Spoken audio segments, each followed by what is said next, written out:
Last video में आप आदर्श विलयन के बारे में पढ़े थे और अनादर्श विलयन को भी मैंने डिफाइन किया था। आज हम अनादर्श विलयन के प्रकार के बारे में डिस्कस करेंगे।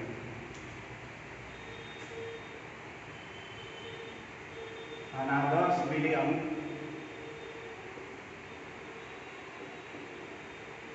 के प्रकार। देखिए, अनादर्श विलयन दो प्रकार के हो सकते हैं। एक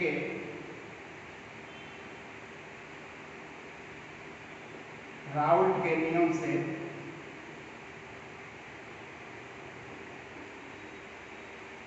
धनात्मक विचलन प्रदर्शित करने वाले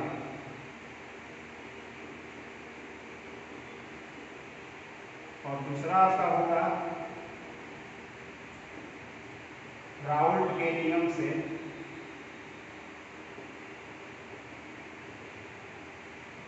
ऋणात्मक विचलन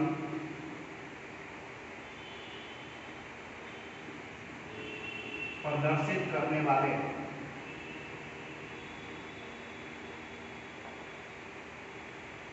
अब बारी बारी से समझेंगे। पहला आपका है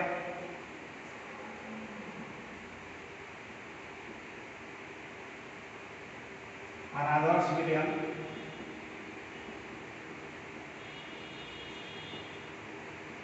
जो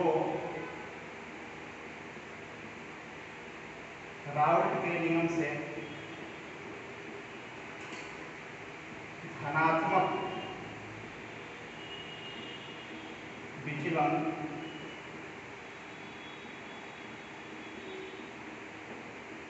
प्रदर्शित करता है।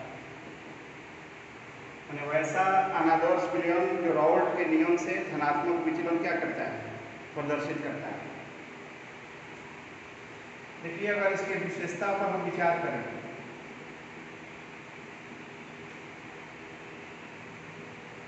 तो सबसे पहला चीज आपको पढ़ना है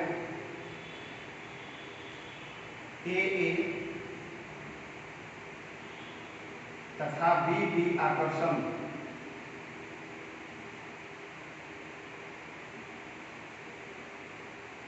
आकर्षण बल भी लिख सकते हैं, ग्रेटर देन ए बी आकर्षण बल। सारा खेल आकर्षण बल का ही है। अगर आकर्षण बल समान है तो आदर्श विलयन होगा, और समान अगर नहीं है तो निश्चित रूप से आपका अनादर्श विलयन होगा। अगर ए आकर्षण और बी आकर्षण ए बी आकर्षण से क्या हो, ज़्यादा हो, तो वह अनादर्श विलयन धनात्मक विचलन को क्या करेगा, प्रदर्शित करेगा। राउल्ट के नियम से धनात्मक विचलन प्रदर्शित करेगा। तो मेन खेल इसी का है, इसी को मुख्य रूप से आपको समझना है। विलयन में ए और बी के बीच में आकर्षण बल लगेगा।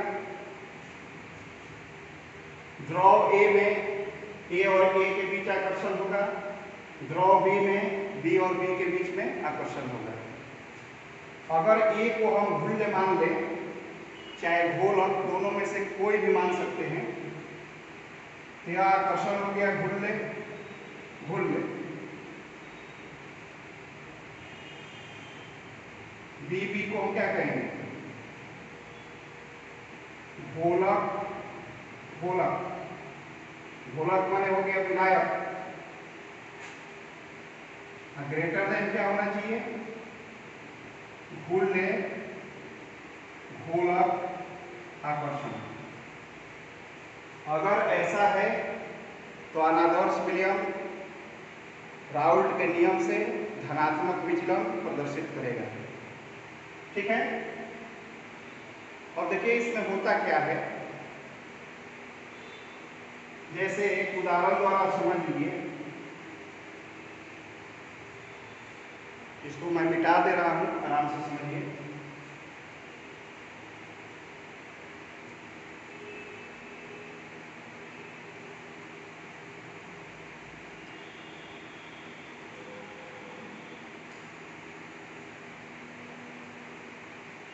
फॉर एग्जाम्पल सपोज कीजिए कि इथाइल अल्कोहल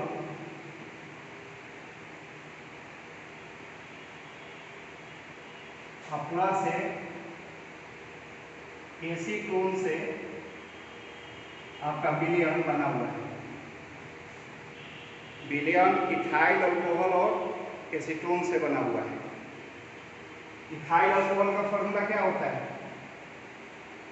C2H5OH और एसीटोन का फॉर्मूला है CH3COCH3।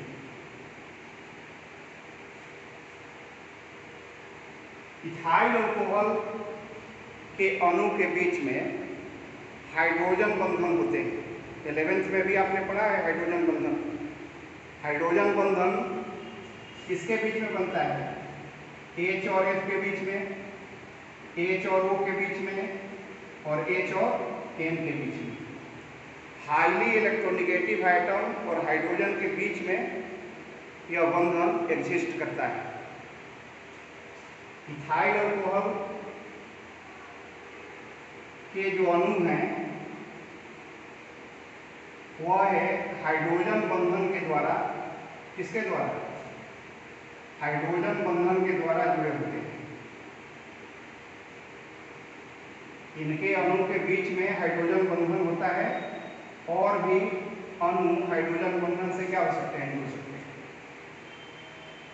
तो जब इथाइल अल्कोहल में आप क्या मिलाते हैं? एसीटोन। एसीटोन मिलाने पर एसीटोन का जो अणु है वह है इथाइल अल्कोहल अणु के बीच में चलाता है। इथाइल अल्कोहल के अणु के बीच में कौन आ जाता है? एसीटोन। इथाइल अल्कोहल आपने ले लिया। इथाइल अल्कोहल के अणु हाइड्रोजन बंधन से क्या है? बंधे हुए हैं। अब इसमें आपने मिलाया क्या? एसीटोन। एसीटोन के अणु इथाइल अल्कोहल के अणु के बीच में चले आए।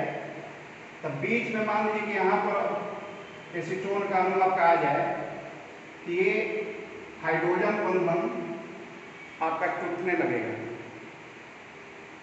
तो एथेनॉल के अणु जो हाइड्रोजन बंधन से बंधे हुए थे, एसीटोन के बीच में आने के कारण कुछ हाइड्रोजन बंधन जो है वह टूट गया।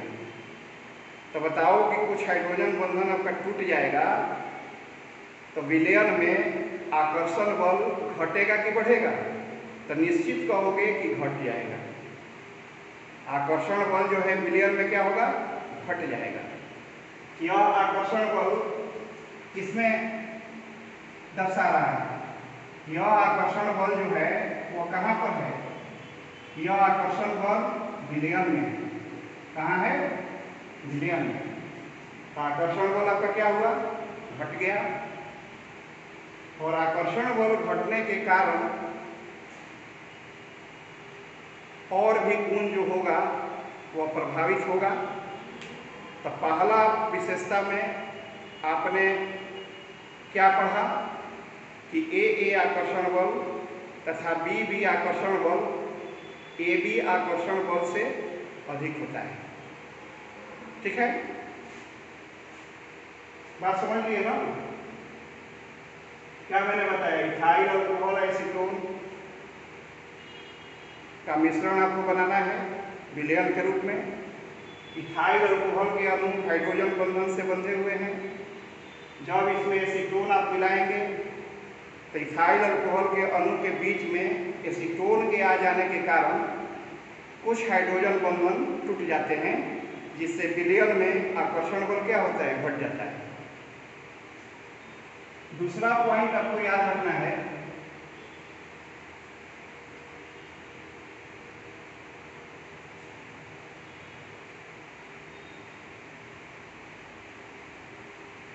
एक्सपेरिमेंटल वेपर प्रेशर बढ़ जाएगा किससे? थ्योरेटिकल से। जब विलयन में आकर्षण बल घटेगा तब प्रायोगिक वाष्प दाब जो है वह सैद्धांतिक वाष्प दाब से बढ़ जाएगा। राउल्ट के नियम से आपने पढ़ा था PA बराबर P नॉट A x से। तो यहाँ पर PA बराबर P नॉट x से नहीं मिलेगा। P नॉट x से यह किसके द्वारा है? यह राउल्ट के द्वारा प्राप्त वेपर प्रेशर है। और सपोज कीजिए कि यह है प्रायोगिक है, प्रयोग के द्वारा यह प्राप्त वेपर प्रेशर है, और यह राउल्ट के नियम के द्वारा प्राप्त वेपर प्रेशर है, जिसको हम सैद्धांतिक कहेंगे। क्या कहेंगे? सैद्धांतिक। तब ये दोनों बराबर नहीं होंगे, बल्कि प्रायोगिक जो वेपर प्रेशर होगा वह सैद्धांतिक वेपर प्रेशर से क्या होगा? आपका ज्यादा होगा। क्यों ऐसा होगा? क्योंकि विलयन में आकर्षण बल क्या हुआ? कम हो गया। तो आकर्षण बल जब आपका कम हो जाएगा तो विलयन से प्रत्येक अवयव के वाष्प में बदलने की जो प्रवृत्ति होगी वह बढ़ जाएगी। ज़्यादा वेपर आपका बनेगा, और जब ज़्यादा वेपर बनेगा तो उसका प्रेशर भी क्या होगा? ज़्यादा ही होगा।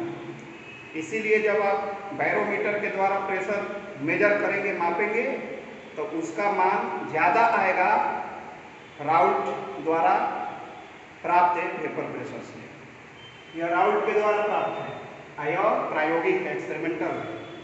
सिमिलरली PB ग्रेटर देन क्या होगा? P not B x3। यह कैसा वेपर प्रेशर है? यह एक्सपेरिमेंटल है और यह आपका थ्योरेटिकल हो गया। P टोटल बराबर आप जानते हैं P सोल्यूशन। टोटल जो वेपर प्रेशर होगा वो सोल्यूशन के वेपर प्रेशर कहलाएगा। यह भी बड़ा होगा किससे? P नॉट A x से प्लस है P नॉट B x3 से। मेरी बात फॉलो कर रहे हो? यहाँ पर ये जो वेपर प्रेशर है यह एक्सपेरिमेंटल हो गया, यह राउल्ट के नियम से हो गया, जो कि थ्योरेटिकल है। तो बिल्कुल क्लियर है, इसमें कहीं डाउट रखने की आवश्यकता नहीं है, न होना चाहिए। चूंकि विलयन में आपका आकर्षण बल क्या होता है? घट जाता है, जिससे विलयन का जो वेपर प्रेशर होगा राउल्ट के द्वारा प्राप्त वेपर प्रेशर से क्या होगा? ज़्यादा होगा, यानी कि प्रायोगिक वाष्प दाब सैद्धांतिक वाष्प दाब से ज़्यादा होगा। ठीक। तीसरा पॉइंट,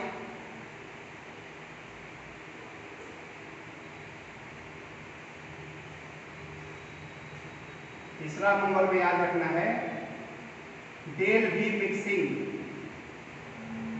ग्रेटर देन 0 यानी कि पॉजिटिव होगा। देखो ये सब कुछ जो हो रहा है आकर्षण बल के कारण ही हो रहा है। विलयन में जो ही आकर्षण बल कम होगा तो डेल V मिक्सिंग का मान 0 से क्या होगा? बड़ा होगा। क्यों ऐसा होगा? जरा इस पर हम लोग विचार करें। बहुत ही आसान है समझना। अब बताइए कि जब दो अवयव को आप मिला रहे हैं और विलयन आपका बन रहा है और विलयन में आपका आकर्षण बल कम हो गया, तो बताओ कि विलयन में कणों के बीच की दूरी बढ़ेगी कि घटेगी? तो निश्चित तुम कहोगे कि बढ़ जाएगी। विलयन में कण के बीच की दूरी क्या होगी? बढ़ जाएगी, तभी ना आकर्षण बल क्या होगा? घटेगा। आकर्षण बल घटने का मतलब है ये कणों के बीच की दूरी क्या होगी? बढ़ गई। कण जो हैं वह दूर दूर चले गए, तो स्वाभाविक है कि आयतन क्या होगा? बढ़ जाएगा। तो दोनों अवयवों को मिलाने पर आयतन में जो परिवर्तन होगा वह धनात्मक होगा, यानी कि 0 से क्या होगा? बड़ा होगा। इस बात को समझिए। जैसे मान लीजिए कि यहाँ पर आपका द्रव आपका A है और इसका वॉल्यूम आपका है VA है। दूसरा आपका द्रव है B, यहाँ इसका वॉल्यूम है VB। सपोज करें कि यहाँ पर कण के बीच की दूरी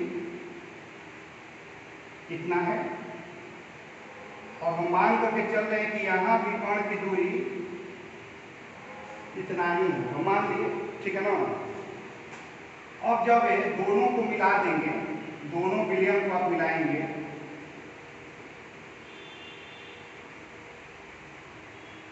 तो दोनों विलयन को मिलाएंगे तब कण के बीच की दूरी अब बढ़ गई, कण दूर दूर हो गए, तो उनका आयतन मतलब विलयन का जो आयतन था वो आना चाहिए था कितना, VA प्लस VB। कब? अगर कण के बीच की दूरी इतना ही रहता तब तो यह आयतन मिलता, लेकिन विलयन में आकर्षण बल कम होने के कारण कण जो है, अणु जो है वो दूर चले गए, तो दूर चले गए तो अब आयतन थोड़ा सा क्या होगा, बढ़ जाएगा। ये किसका आयतन हो जाएगा, सॉल्यूशन का आयतन हो जाएगा। तो कहने का अभिप्राय है कि घोल का आयतन आपका क्या हुआ, बढ़ गया। तो जब परिवर्तन आप निकालेंगे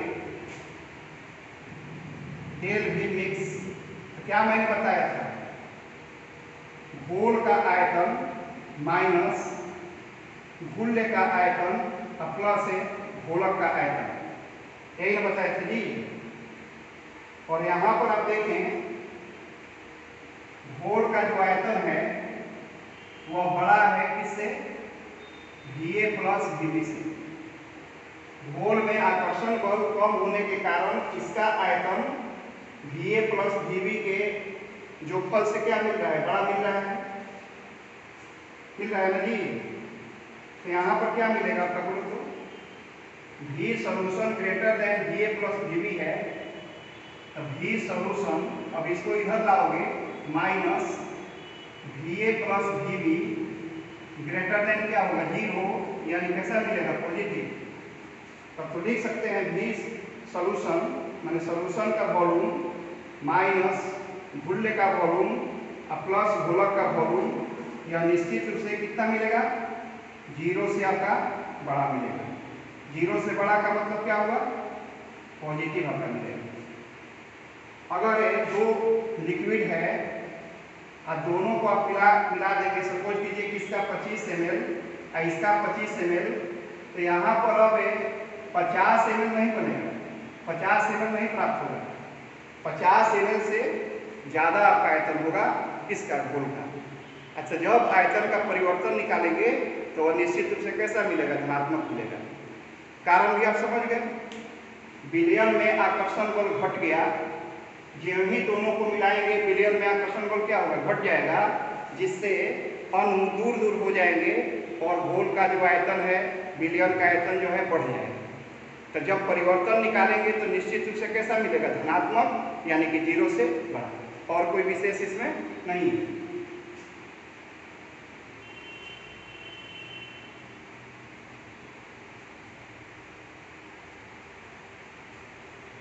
चौथा पॉइंट,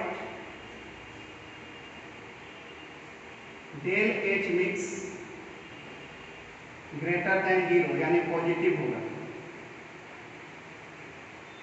इसका भी कारण वही है, आकर्षण बल का घटना। जैसे मान लो कि यहाँ पर द्रव A है, द्रव B है, और इससे आपका विलयन बना हुआ है, इससे आपका विलयन बना हुआ है। द्रव A में जो आकर्षण होगा A और A के बीच होगा, द्रव B में B और B के बीच होगा, और विलयन में आपका A और B के बीच होगा। हम मान लें कि यहाँ आकर्षण और यहाँ पर आकर्षण समान है, हम मान ले रहे हैं। आप देखिए दोनों के बीच में बॉन्ड की जो लंबाई है वह समान है, लेकिन विलयन में आकर्षण क्या हुआ, आकर्षण बल है, आपका डिक्रीज कर गया, घट गया, इसलिए कण के बीच की दूरी भी क्या होगी, बढ़ गई। मेरी बात समझ में आया? सपोज कीजिए कि इसको तोड़ने में आपका 10 जूल एनर्जी लगा और इस बॉन्ड को भी तोड़ने में 10 जूल लगा। आप जानते हैं कि बंधन के तोड़ने में ऊर्जा की आवश्यकता होती है, ऊर्जा अवशोषित होता है, और नया बंधन जब बनता है तो ऊर्जा क्या होती है, मुक्त होती है।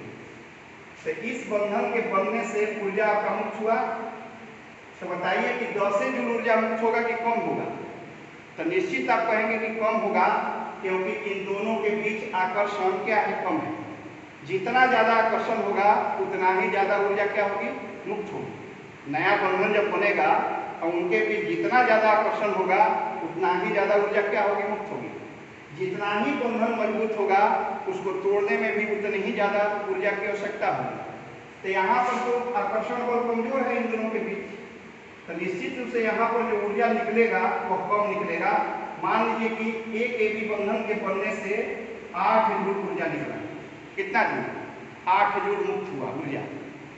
लेकिन इसको बैलेंस करेंगे तो देखिए यहाँ पर 2 है, 2 भी है, तो यहाँ भी 2 लगाना पड़ेगा। तो एक एबी के बनने से तो 8 जूल और 2 एबी बनेगा तो कुल कितना निकलेगा, 16 जूल निकल रहा है। तो इसको हम चिन्ह देंगे माइनस, और यहाँ पर अवशोषित कितना हो गया, अवशोषित जो उष्मा हुआ, कितना उष्मा लगा, 10 प्लस 10 20 जूल। कितना मुक्त हुआ, ये मुक्त उष्मा हो गया, मुक्त उष्मा हो गया आपका 16 जूल। तो बताइए कि डेल एच मिक्सिंग जब निकालेंगे तो क्या होगा जी, प्लस 20 और माइनस 16 कितना, प्लस 4 ग्रेटर देन कितना, 4 ग्रेटर देन 0। यानी कि मान कैसा आ रहा है, पॉजिटिव। तो आप समझ गए होंगे कि क्यों पॉजिटिव आता है। विलयन में आकर्षण बल कमजोर हो जाता है, कमजोर होने के कारण मुक्त उष्मा का जो मान होगा वह अवशोषित उष्मा से क्या होगा, कम हो जाएगा, और नेट आपका इसमें जो परिवर्तन होगा एंथैल्पी में परिवर्तन, वो आपका 0 से क्या मिलेगा, बड़ा मिलेगा। अब दूसरा टाइप में देख लें, अनादर्श विलयन, जो राउल्ट के नियम से ऋणात्मक विचलन, ऋणात्मक विचलन प्रदर्शित करता है।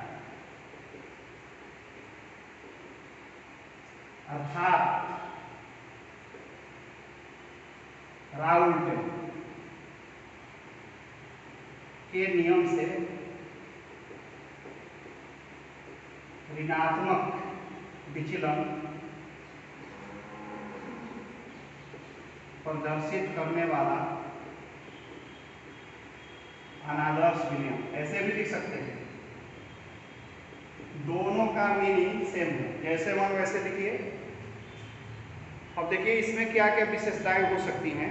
आपने देखा कि धनात्मक में सब जगह ग्रेटर का चिन्ह लगा था, इसमें हर जगह लेस का चिन्ह लगेगा, लेस देन का चिन्ह लगेगा। देखिए इसकी विशेषताएं,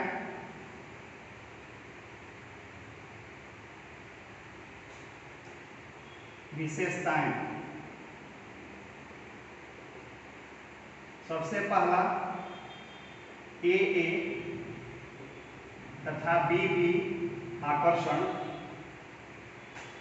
लेस देन होगा ए बी आकर्षण से। आकर्षण का मतलब हुआ फोर्स ऑफ अट्रैक्शन, आकर्षण बल, केवल आकर्षण से हम काम चला दे रहे हैं। ए आकर्षण, बी आकर्षण लेस देन ए बी आकर्षण। यानी कि विलयन में जब आकर्षण बल बढ़ जाएगा तो ऋणात्मक विचलन को क्या करेगा, प्रदर्शित करेगा। विलयन में आकर्षण बल यहाँ पर क्या हो रहा है, बढ़ रहा है। एक एग्जाम्पल के द्वारा समझ लीजिए। जैसे मान लो कि एसीटोन है प्लस है क्लोरोफॉर्म CH3। एसीटोन का फॉर्मूला होता है CH3CO CH3। तो जब दोनों को तुम मिक्स करोगे, दोनों को मिलाओगे, तो एसीटोन और क्लोरोफॉर्म के बीच में हाइड्रोजन बंधन बनने लगेगा। हाइड्रोजन बंधन एक प्रबल अंतर आणविक बल है।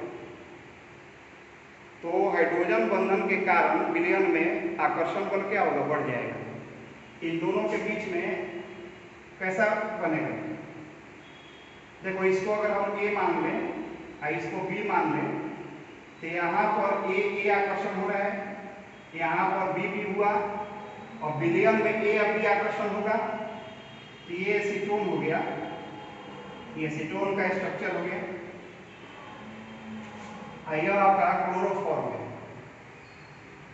CCl CH Cl3। तुम जानते हो कि C या Cl में ज्यादा इलेक्ट्रोनेगेटिव कौन है, Cl है ना जी, बोलो। C और H में ज्यादा इलेक्ट्रोनेगेटिव कौन है, कार्बन। कार्बन ज्यादा इलेक्ट्रोनेगेटिव है। तो बताओ कि इस पर आंशिक क्या होगा, धन आवेश होगा ना। और यहाँ पर C या O के बीच में, C या O में ज्यादा इलेक्ट्रोनेगेटिव कौन है, ऑक्सीजन। ऑक्सीजन पर आंशिक कौन, ऋण आवेश। जो ज्यादा विद्युत ऋणात्मक होगा उस पर क्या होगा, ऋण आवेश, और जो कम विद्युत ऋणात्मक होगा उस पर धन आवेश। अब देखिए यहाँ माइनस और प्लस के बीच में एक बल लगता है जिसको हाइड्रोजन बंधन के नाम से जानते हैं। ये कौन बंधन है, हाइड्रोजन बॉन्ड है। तो जब ये दोनों को आप मिलाएंगे, तो यहाँ पर जो आकर्षण था एसीटोन के अणु के बीच में, यहाँ जो क्लोरोफॉर्म अणु के बीच में था, और यहाँ पर AB जो आकर्षण आपका लगा, तो मजबूत कौन है, AB आकर्षण जो है A से भी ज्यादा मजबूत है, और B से भी क्या है, ज्यादा मजबूत है। यानी कि विलयन में आकर्षण क्या हुआ, बढ़ गया, और जो ही आकर्षण बढ़ जाएगा वो ऋणात्मक विचलन को क्या करेगा, प्रदर्शित करेगा। तो अगर दोनों अवयवों को मिश्रित करने पर विलयन में आकर्षण बल अगर बढ़ जाता है, तो वैसे अनादर्श विलयन ऋणात्मक विचलन को क्या करते हैं, प्रदर्शित करते हैं।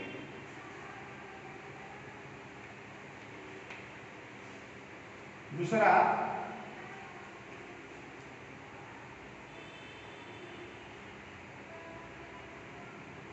एक्सपेरिमेंटल वाष्प दाब लेस देन होगा किससे, थ्योरेटिकल वाष्प दाब से। राउल्ट के नियम के द्वारा प्राप्त वाष्प दाब से प्रायोगिक वाष्प दाब क्या मिलेगा, कम मिलेगा, क्योंकि विलयन में जब आकर्षण बल बढ़ जाएगा तो अवयव के वाष्प में परिणत होने की प्रवृत्ति घट जाएगी, वाष्प कम बनेगा, वाष्प दाब भी घट जाएगा। यानी आप लिख सकते हैं Pa लेस देन P0AX से, Pb लेस देन P0BXB, और Pt जिसको हम सॉल्यूशन का वाष्प दाब कहेंगे लेस देन P0AX से प्लस है P0BXB। तो कहने का मतलब क्या आप समझिए, यहाँ पर ये जो है ये प्रायोगिक है, और यहाँ जो निकल रहा है वाष्प दाब यह आपका सैद्धांतिक है। तो प्रायोगिक वाष्प दाब सैद्धांतिक से क्या होगा, कम हो जाएगा, क्योंकि विलयन में आकर्षण बल क्या होगा, बढ़ गया।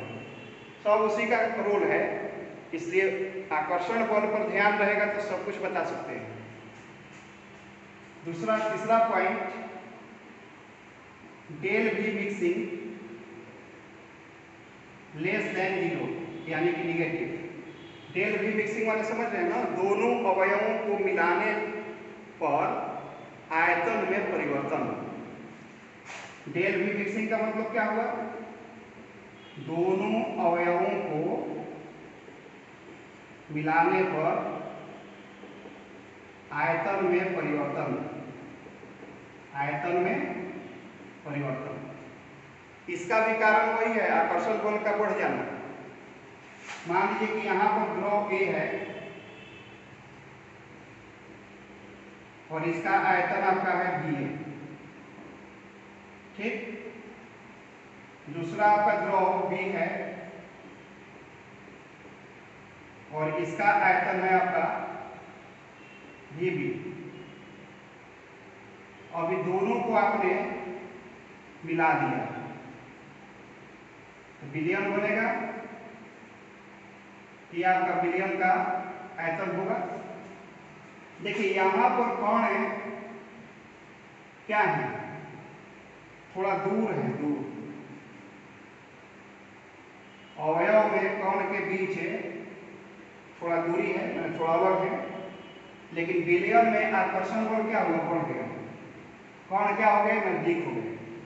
तो कौन जब नजदीक हो जाएगा तो उस स्थिति में निश्चित रूप से आयतन भी क्या हो जाएगा, कम हो जाएगा, क्योंकि आकर्षण बल बढ़ गया। आकर्षण बल बढ़ेगा तो कण पास पास आ जाएंगे और आयतन घोल का क्या होगा, घट जाएगा। तो राउल्ट का नियम अगर पालन करता, आदर्श विलयन होता, तो इसका आयतन मान लीजिए कितना होगा, सपोज कीजिए भी ए प्लस कितना भी बी। लेकिन यहाँ आकर्षण बल बढ़ने के कारण अब विलयन का आयतन क्या हो गया, घट गया। विलयन का आयतन क्या हुआ, घट गया। यानी कि विलयन का आयतन लेस देन क्या है, भी ए या प्लस कितना भी बी। क्यों घट गया, क्योंकि यहाँ आकर्षण बढ़ गया। आकर्षण बढ़ा, कौन पास पास हो गए, तो स्वाभाविक है कि आयतन क्या होगा, घट जाएगा। तो बताओ कि घोल का आयतन, इसको माइनस किधर लाओ, तो माइनस भी ए प्लस भी बी लेस देन कितना होगा, 0। तो आप कह सकते हैं कि डेल भी मिक्सिंग जो होगा वो लेस देन क्या होगा, 0, यानी कि निगेटिव। अगर मान लीजिए कि इसका 25 ml और इसका भी 25 ml मिला दें तो आपका 50 ml नहीं बनेगा, 50 ml से क्या बनेगा, कम बनेगा। यानी कि आयतन आपका क्या होगा, घट जाएगा, क्योंकि विलयन में आकर्षण बल क्या होगा, बढ़ गया। आकर्षण बल बढ़ने के कारण कौन पास पास हो गए, जिसके कारण आयतन क्या हुआ, घट गया। चौथा पॉइंट आपको याद रखना है,